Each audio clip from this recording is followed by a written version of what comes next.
A sweeping power outage disrupted daily life across San Francisco over the weekend, leaving large portions of the city without electricity for hours and exposing vulnerabilities in the city's aging electrical infrastructure during one of the busiest periods of the holiday season. Before we continue, please subscribe, like, and share. Now let's continue. The outage began late Saturday morning and rapidly spread across multiple districts, cutting power to more than 100,000 homes and businesses. Neighborhoods including the Richmond, Sunset, Presidio, Mission, and parts of downtown were among the hardest hit, with residents reporting sudden blackouts, stalled appliances, and loss of internet service. In many areas, traffic signals went dark, creating congestion and safety concerns at major intersections as police officers were dispatched to direct traffic. Emergency officials later confirmed that a fire at a Pacific Gas and electrical substation in the south of Market area was a significant factor in the blackout. Firefighters responded quickly and brought the blaze under control within hours, but the incident damaged key equipment and triggered cascading outages throughout the network.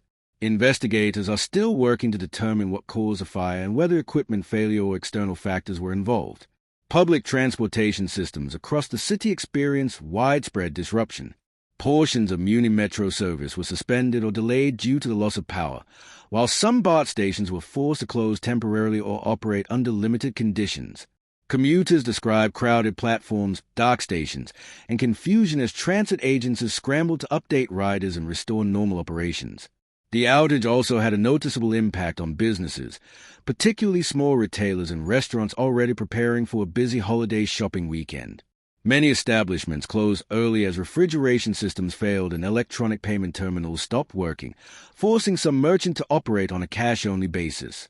Hotel operators reported challenges assisting guests in darkened buildings, while grocery stores discarded perishable goods affected by the prolonged loss of power. City officials urged residents to remain calm and to check on elderly neighbors and those with medical needs who rely on electrically powered equipment. Emergency management officials said backup generators helped keep hospitals, emergency response centers, and critical infrastructure running, preventing more serious consequences despite the scale of the outage. Technology services were also affected, highlighting the city's reliance on electricity for innovation. Autonomous vehicle operators temporarily suspended service, citing safety concerns as traffic signals failed and street conditions became unpredictable. Telecommunications providers acknowledged intermittent service issues in some areas, further complicating communication for residents. By late Saturday night and into early Sunday morning, PG&E crews reported that power had been restored to the majority of affected customers. However, several pockets of the city remained without electricity for extended periods as workers inspected damaged equipment and ensured the system could be safely brought back online. Utility officials said crews worked around the clock and pledged a full review of the incident once restoration was complete.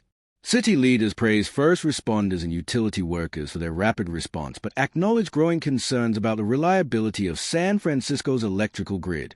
The outage has renewed calls for infrastructure upgrades, improved redundancy, and stronger safeguards to prevent similar large-scale disruptions in the future, especially as extreme weather events and energy demand continue to strain urban power systems.